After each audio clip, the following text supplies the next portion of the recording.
अच्छा जी, example number 5 है next.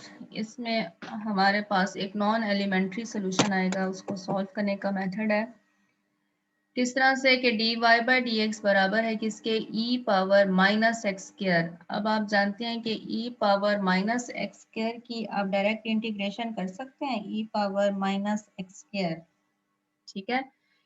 e power minus x square की उस वक्त तक इंटीग्रेशन नहीं हो सकती जब तक कि ये जो आपके पास एक्स स्क्र पावर में आ रही है उसका डेरिवेटिव साथ मौजूद है, और उसका डेरिवेटिव कितना बन रहा है, 2x हमारे पास होना चाहिए, ठीक है। जब तक कि हमारे पास 2x नहीं होगा हम इसकी इंटीग्रेशन नहीं कर सकते हैं, ठीक है। हमने इसको लिखा इन द फॉर्म, वेरिएबल्स को सेपरेट कर लिया, वेरिएबल को सेपरेट किया तो dy आ गया, इधर से आ गया e power minus x square dx। जब ऐसा कोई फंक्शन आ जाए जिसकी हम डायरेक्ट इंटीग्रेशन नहीं कर सकते, e power minus x square की इस वक्त इंटीग्रेशन पॉसिबल नहीं है, ठीक है, नहीं ना पॉसिबल, क्योंकि एक्स स्क्वायर आ रहा है हमारे पास e की पावर में और उसका डेरिवेटिव 2x साथ में मौजूद नहीं है। जब इस तरह का कोई फंक्शन आ जाएगा तो ऐसा फंक्शन हमारे पास नॉट एलिमेंट्री फंक्शन कहलाएगा। जब हम इंटीग्रेशन ना कर सकें तो ऐसा फंक्शन हमारे पास एलिमेंट्री फंक्शन कहलाएगा। इसको सॉल्व करने का क्या मेथड है, हो सकता है आपके पास साइन एक्स स्क्वायर आ जाए, ये भी हो सकता है। इस वक्त हमारे पास e power minus x square है, ठीक है, e power minus x square. अब हम इसकी इंटीग्रेशन करना चाहते हैं विद रिस्पेक्ट टू x, ठीक है, dx हमने साथ में लिखा, तो इसकी इंटीग्रेशन नहीं हो सकती। आप e power minus x square तो लिख सकते हैं, लेकिन इसका जो डेरिवेटिव है वो अभी हमारे पास मौजूद नहीं है, ठीक है। डेरिवेटिव का इस वक्त साथ होना ज़रूरी था, वो इस वक्त नहीं है, तो इसलिए ये नॉन एलिमेंट्री फंक्शन कहलाएगा, नॉट एन एलिमेंट्री फंक्शन। इसी तरह से आप अगर ऐसा आ जाए कि साइन एक्स स्क्वायर है, इसकी इंटीग्रेशन करना चाहते हैं साइन एक्स स्क्वायर की, साइन की तो इंटीग्रेशन हो जाएगी साइन एक्स की, लेकिन साइन एक्स स्क्वायर की इंटीग्रेशन नहीं होगी। Again it is a non elementary solution, non elementary function. ऐसे फंक्शंस अगर आपके पास आ जाएं जिनकी इंटीग्रेशन इस वक्त पॉसिबल ना हो तो उनको सॉल्व करने का क्या मेथड है, हमने अपने सवाल को तो सॉल्व करना है ना, ठीक है। वेरिएबल सेपरेट हो रहे हैं, इसको सॉल्व करने का मेथड ज़रूर होगा। किस तरह से सॉल्व करेंगे, अब हम यहाँ पर एक डमी वेरिएबल लेकर आएंगे। डमी वेरिएबल कौन सा हम लिख रहे हैं, टी लिख रहे हैं, ठीक है। टी हम किस तरह से डिफाइन कर रहे हैं, टी एक हमारे पास डमी वेरिएबल है उन फंक्शंस के लिए जो नॉन एलिमेंट्री आ रहे हैं, जिनका डेरिवेटिव जिनकी इंटीग्रेशन हम डायरेक्ट फाइंड नहीं कर पा रहे। किस तरह से इंट्रोड्यूस कराएंगे, डी वाई, क्योंकि एक तरफ हमारे पास फंक्शन y का है, दूसरा हमारे पास x का है, हम इसमें डमी वेरिएबल लेकर आ रहे हैं डी वाई डी टी, ठीक है, D Y over D T, साथ में डी टी लिखा। इसी तरह से जो x है उसको हम रिप्लेस कर रहे हैं किसके साथ, t के साथ, हम e की पावर माइनस टी स्क्वायर लिख रहे हैं और dt लिख रहे हैं। लेकिन फंक्शन ये हमारे पास चूंकि x का है, इस वक्त ये वाला फंक्शन x का है, हमने देखना है कि x की लिमिट कौन सी गिवन है। x की वैल्यू क्या है, यहाँ पर 3 है, ठीक है। तो हम 3 से स्टार्ट लेंगे और x तक ले जाएंगे, क्योंकि हमारे पास ये जो फंक्शन है ये किसका है, x का। x की इंटीग्रेशन नहीं हो रही, जिस वेरिएबल की इंटीग्रेशन नहीं हो रही उसकी आप यहाँ पर लिमिट लगा देंगे, ठीक है। ये 3 से लेकर x तक की लिमिट है। अगर y की ना हो रही होती, फॉर एग्जांपल y यहाँ पर इन्वॉल्व होता जिसकी हम इंटीग्रेशन ना कर सकते, तो फिर आपने क्या लिखना था, y की लिमिट लिखनी थी, 5 से शुरू करना था और y तक ले जाना था, ठीक है। इस वक्त हम 3 से शुरू करेंगे और x, जो अपर लिमिट है वो वेरिएबल है, जो लो लिमिट है वो कांस्टेंट है। इसी तरतीब को आप ये याद रखना है कि अपर लिमिट में हमारे पास वेरिएबल टर्म आएगी और लो लिमिट में हमारे पास कांस्टेंट टर्म आएगी, ठीक है। अब y की इंटीग्रेशन की तो वो y t आ जाएगा, ठीक है, t लिखें या ना लिखें, यहाँ पर सिर्फ 1 है, 1 की इंटीग्रेशन y के साथ आप कर रहे हैं तो y आ जाएगा y t, साथ में हमारे पास 3 और x, हमने इसकी लिमिट लगा दी। e power minus T square D T, इसकी हम इंटीग्रेशन नहीं कर सकते हैं, ये 3 और x ही रहेगा, ठीक है। अब हम लिमिट लगाएंगे, अपर लिमिट और लोअर लिमिट, हम इंटीग्रेशन जब करते थे, ठीक है, उसमें ये डेफिनेट इंटीग्रल कहलाते हैं, इसमें अपर लिमिट और लोअर लिमिट लगेगी। पहले अपर लिमिट लगेगी, अपर लिमिट लगेगी तो यहाँ पर y के साथ t की जगह कितना आ जाएगा x। आप t ना भी लिखें इससे फ़र्क नहीं पड़ेगा, लेकिन जब आप यहाँ पर लिमिट लगाएंगे तो वो y ऑफ x आ जाएगा, फिर माइनस आएगा साथ में, लो लिमिट लगाएंगे वो y ऑफ 3 आ जाएगा। y(x) की वैल्यू आएगी यहाँ पर, ये y3 दूसरी तरफ शिफ्ट हो गया, y3 plus 3x e power minus T square dt। y3 की वैल्यू कितनी है, गिवन है कि y3 5 के बराबर है, यहाँ पे हमने 5 पुट किया, 5 plus 3x e power minus T square is the required solution. ठीक है, सिर्फ आपने ये करना है। जब आपके पास नॉन एलिमेंट्री फंक्शन जब आपके पास आ जाए तो आपने देखना है कि वो किस वेरिएबल के अंदर है, x में है या y के अंदर है। अगर x में इस वक्त जैसे क्या आ रहा है तो आपने क्या करना होगा, इसकी इंटीग्रेशन तो चूंकि हम कर नहीं सकते हैं, e power minus T square की इंटीग्रेशन हम नहीं कर सकते, तो हम क्या करेंगे, एक नया वेरिएबल इंट्रोड्यूस करा देंगे, t इंट्रोड्यूस करा दें। अब जब t इंट्रोड्यूस आप कराएंगे तो आप क्या करेंगे कि जिस जिस वेरिएबल के लिए आप लिख रहे हैं उसकी लिमिट आप चेक करेंगे, वो 3 है। ठीक है, 3 से लेकर x तक। ठीक है, 3 से लेकर x तक, यहाँ पर dy था, इसके साथ आप d मैम मल्टीप्लाई भी मैम करेंगे और एक्सक्यूज मी मैम, डिवाइड। जी मैम सपोज कर लें कि यहाँ पे तो उन्होंने लिमिट दी हुई है y into 3 is equal to 5। हाँ अगर किसी जी, क्वेश्चन में लिमिट नहीं दी होती तो अगर फिर किसी लिमिट क्वेश्चन कैसे में निकालेंगे? लिमिट आपको दी होगी, अगर नहीं दी होगी तो आप यहाँ पर जी कोई सा मैम। भी कांस्टेंट लिख लें, c लिख लें। ठीक है, c से लेकर x तक चले जाएं, वैसे ये सवाल आएगा लिमिट के साथ ही। ठीक है, लिमिट ओके के मैम। साथ ही आएगा। अगर फॉर एग्जांपल लिमिट नहीं गिवन है या कोई इनिशियल कंडीशन, क्योंकि ये है ही इनिशियल कंडीशन का प्रॉब्लम, ये है एग्जांपल इनिशियल कंडीशन की, अगर यहाँ पर लिमिट नहीं गिवन है तो यहाँ पर कोई कांस्टेंट होगा, उसको c और x के साथ आप रिप्लेस कर देंगे। ठीक है, ओके मैम। अच्छा जी, अब आपका काम ये है कि आपने 2.2 करनी है, लेकिन इसके हम कुछ सवाल देख लेते हैं। मुश्किल काम नहीं है, वेरिएबल्स को सेपरेट करना है, इंटीग्रेशन करनी है। इंटीग्रेशन पर आपको कमांड होना चाहिए। ठीक है, अगर कमांड नहीं है तो एक दफ़ा चैप्टर नंबर 3 सेकेंड ईयर का निकाल के देख लें। Solve the given differential equation by separation of method, separation of variables। पहला सवाल है, सवाल नंबर 1 से 22 एक तरह से चलने हैं। dy by dx की वैल्यू sin 5x है, आपने dy को एक तरफ रहने दिया, x वाली टर्म्स को इकट्ठा कर दिया, sin 5x dx इंटीग्रेशन करेंगे, इंटीग्रेशन का सिंबल लगा दिया। 1 की इंटीग्रेशन y के रिस्पेक्ट से y आ जाएगी, sin 5x की इंटीग्रेशन कितनी आएगी, साइन की इंटीग्रेशन होती है माइनस कॉस 5x, जो एंगल है उसका डेरिवेटिव साथ में डिवाइड हो जाएगा। 5x का डेरिवेटिव कितना आता है, 5 डिवाइड हो जाएगा प्लस कांस्टेंट। सवाल खत्म हुआ। सवाल नंबर 8 है जी, e power x y dy by dx is equal to e power minus Y plus E minus 2x minus Y. ठीक है, आपने देखना है कि क्या वेरिएबल सेपरेट हो सकते हैं। वेरिएबल सेपरेट हो रहे हैं, ई पावर एक्स वाई, यहाँ से ई पावर माइनस वाई कॉमन आ रहा है, फर्स्ट टर्म में भी है और सेकंड टर्म में भी है, ई माइनस वाई कॉमन आ गया, ये एक्स वाली टर्म रह गई बाकी। ठीक है, अब हम एक्स वाली टर्म्स को इकट्ठा कर लेते हैं। यहाँ पर एक्स वाली टर्म्स ये देखें, ई पावर माइनस एक्स,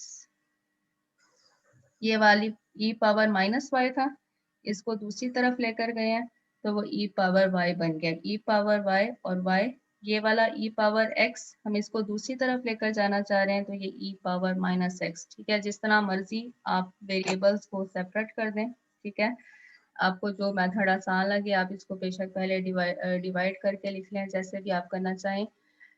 एक तरफ हमारे पास y के सारी टर्म्स आ गई, एक तरफ हमारे पास सारी x की टर्म्स आ गई, वेरिएबल सेपरेट, तो आप इनकी इंटीग्रेशन करेंगे।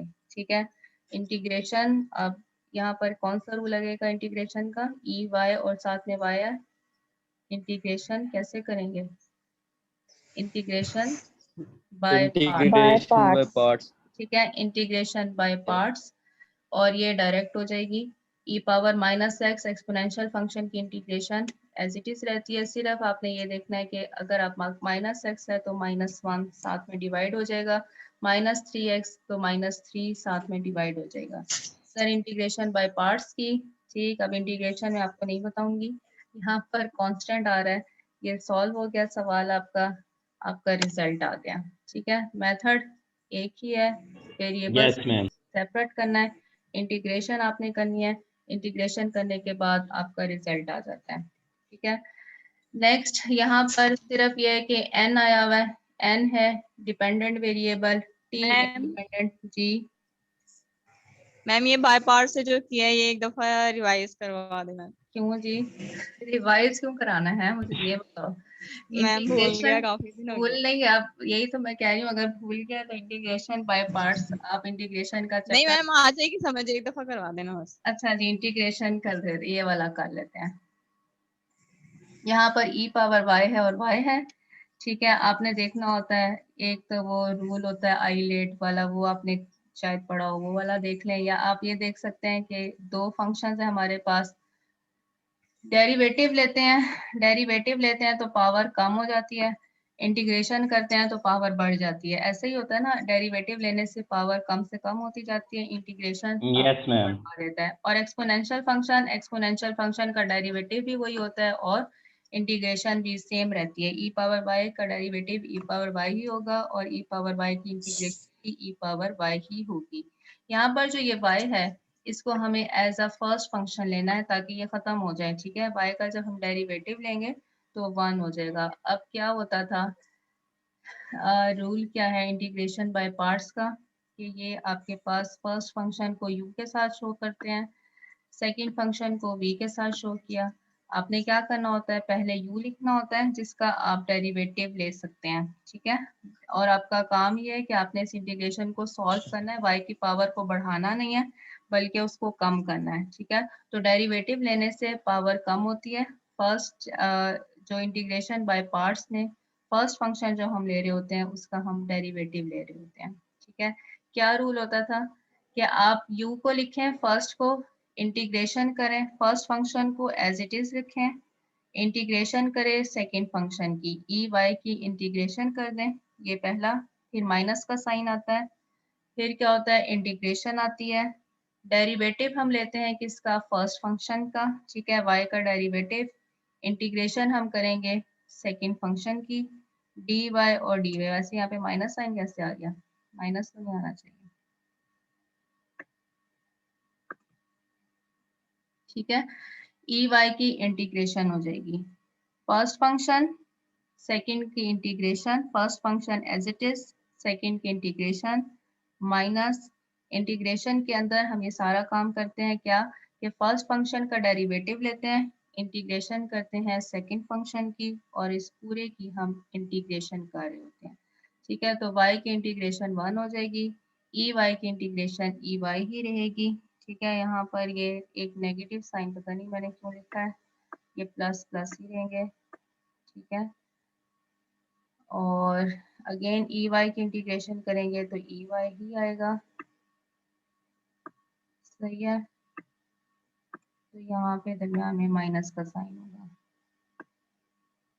ई वाई आपके आंसर में आएगा।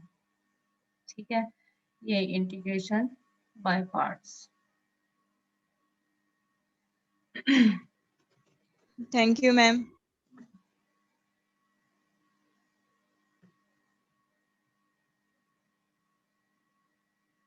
सवाल देखिएगा, आसान है, कोई इतना मुश्किल काम नहीं है, सिर्फ इंटीग्रेशन आपको आनी चाहिए। यस मैम, देखे हैं, बड़े इजी 23 प्रोसेस है। 23 टू 28, इसमें क्या है हमारे पास, इनिशियल वैल्यू प्रॉब्लम है, बाकी सारा काम वही है जो अभी हमने किया था। आखिर में हमने क्या करना है, इस कंडीशन को अप्लाई कर देना है। ठीक है, 23 टू 28 सवाल एक तरह के हैं। यहाँ पर सवाल सॉल्व किया है मैंने, पार्शियल फ्रैक्शन भी कर दिया है, ए बी की वैल्यूज भी आ गई हैं, यहाँ तक काम आप लोग कर सकते हैं, कोई इसका मसला नहीं है। इंटीग्रेशन करेंगे, आपके पास ये सोल्यूशन आ रहा है। ठीक है, यहाँ पर हमने इंटीग्रेशन की, इधर हमारे पास सोल्यूशन आया। ठीक है, लॉग लॉग से कैंसिल हो जाएगा, 1/2 से कैंसिल हो जाएगा। आप log a plus log b को log ab की फॉर्म में लिख सकते हैं।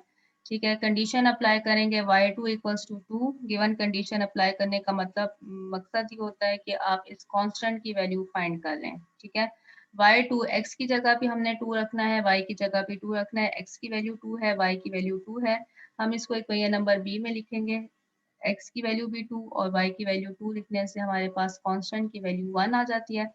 जब कांस्टेंट की वैल्यू आ जाए तो आप इसको एक पहिया नंबर b में लिख दें, तो ये हमारे पास इनिशियल वैल्यू प्रॉब्लम का सलूशन आ जाएगा। जब हमें इनिशियल वैल्यू गिवन हो तो फिर वहाँ पर हमारे पास कांस्टेंट रिजल्ट में नहीं आना चाहिए, आंसर में फिर कांस्टेंट नहीं आना चाहिए। इनिशियल कंडीशन का मतलब भी यही होता है कि हमने कांस्टेंट की वैल्यू को फाइंड कर लेना है। ठीक है, कांस्टेंट की वैल्यू फाइंड की, y वाली टर्म को आप अलग कर दें, x वाली को अलग कर दें, सॉल्व करके आपके पास y इक्वल्स टू x इसका रिजल्ट आ रहा है। ठीक है जी, सवाल करने हैं और ये मैंने दोबारा नहीं कराना। एक और बात है कि ये जो सवाल है 23 to 28, इसमें हमने एक्सप्लिसिट सोल्यूशन फाइंड करना है। और एक्सप्लिसिट सोल्यूशन का क्या मतलब होता है कि आपके पास x वाली सारी टर्म्स अलग हों, जो रिजल्ट आपके पास आ रहा है, और y वाली टर्म्स अलग हों। ठीक है, जैसे कि ये x इक्वल्स टू y एक एक्सप्लिसिट सोल्यूशन है।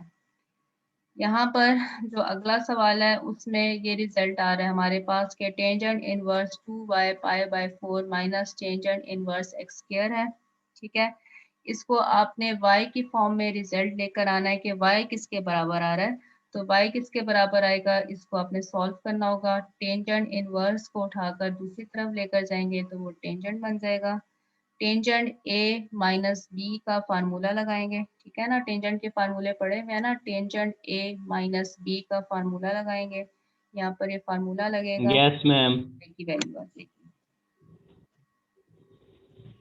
अच्छा जी, ये हमारे पास वो वाला है 30 और 29 और 30 क्वेश्चंस ऐसे हैं जो हमने एग्जांपल की थी, जिसमें नॉन एलिमेंट्री फंक्शन आ रहा था Y square sine X square. ठीक है, साइन एक्स स्क्वायर की हम इंटीग्रेशन नहीं कर सकेंगे।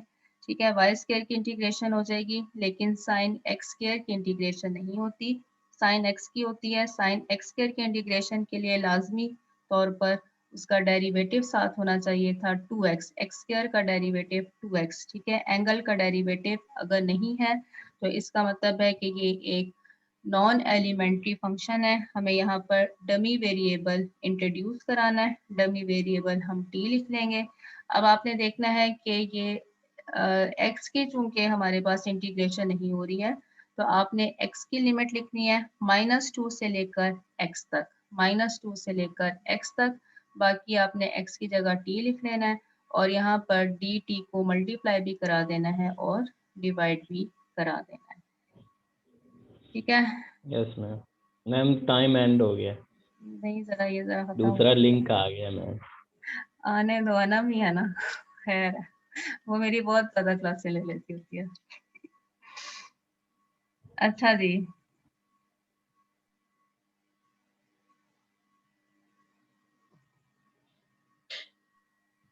इनिशियल वैल्यू प्रॉब्लम है, तो हमने एग्जांपल 3 की थी उसी का आ गया है कि y2 और -2 तो हमने कर लिया था ना। अब y की वैल्यू आपने x इक्वल्स टू 1/4 पर भी चेक करनी है, तो काम कोई मुश्किल नहीं है, कीजिएगा।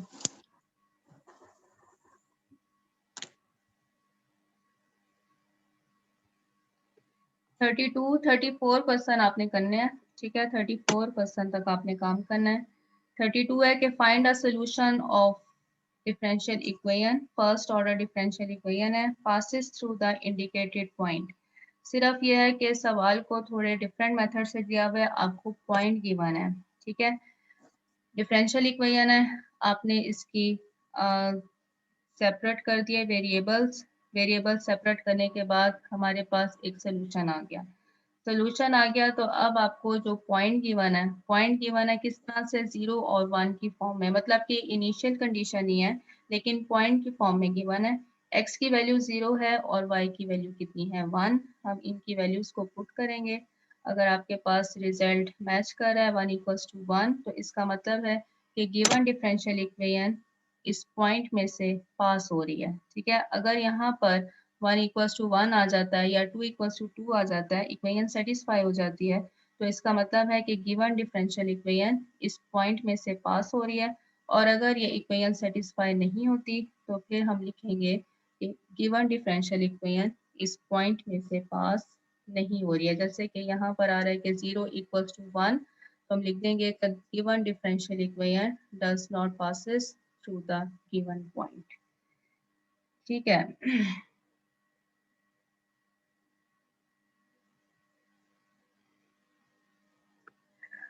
यहाँ पर 33 में हमने क्या फाइंड करना है, सिंगुलर सोल्यूशन फाइंड करना है। ठीक है, सिंगुलर सोल्यूशन। सिंगुलर सोल्यूशन का क्या मतलब है कि आपने देखना है कि y की वैल्यूज किन पॉइंट पर डिफाइन नहीं हो सकती हैं। ठीक है, या आप इस तरह से करें कि x वाली टर्म्स को अलग कर दें और y वाली टर्म्स को अलग कर दें। जैसे हम वेरिएबल्स को पहले सेपरेट कर रहे हैं, सेपरेट करने के बाद हम क्या लिखेंगे कि यहाँ पर आएगा dy over 1 minus Y square square root. तो 1 minus Y square square root y equals to 1 और y इक्वल्स टू -1 पर डिफाइन नहीं होगा। Therefore, these are the singular points. ठीक है, नेक्स्ट बी में हमने देखना है डिपेंडेंट वेरिएबल के लिए हम सिंगुलर पॉइंट चेक करते हैं। डिपेंडेंट वेरिएबल के लिए हम सिंगुलर पॉइंट चेक करते हैं। डिपेंडेंट वेरिएबल हमारे पास y का है। ठीक है, y के सिंगुलर पॉइंट का क्या मतलब है कि या तो आप इसके जीरोस फाइंड कर लें। जीरोस हमारे पास कौन से आएंगे, 1 माइनस वाई स्क्वायर को 0 के बराबर पुट किया तो y की वैल्यू आएगी -1 और 1, ये हमारे पास सिंगुलर पॉइंट्स हैं। इसी तरह से जो दूसरा पार्ट है उसमें वाई स्क्वायर आ रहा है, आपने 0 फाइंड करना है तो इसका y 0 के बराबर ही आएगा। y is equal to 0 is the singular point. ठीक है, जस्ट एक शॉर्ट क्वेश्चन है। 34 क्वेश्चन बिल्कुल पुराना क्वेश्चन है, हमने पहले किया हुआ है 1 चैप्टर के अंदर। कि show that N implicit solution of this is given by this. ठीक है, क्या मतलब है कि आपको ये सोल्यूशन गिवन है और आपने बताना है कि ये सोल्यूशन गिवन है इस डिफरेंशियल इक्वेशन का, तो आप इसका डेरिवेटिव ले लें।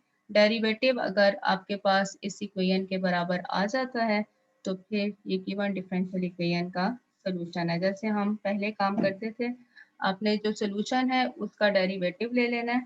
डेरिवेटिव लेने से हमारे पास ये जो गिवन डिफरेंशियल इक्वेशन है ये आ रही है हमारे पास। ठीक है, गिवन डिफरेंशियल इक्वेशन अगर हमारे पास आ जाती है तो फिर वो इसका सोल्यूशन आ रहा है।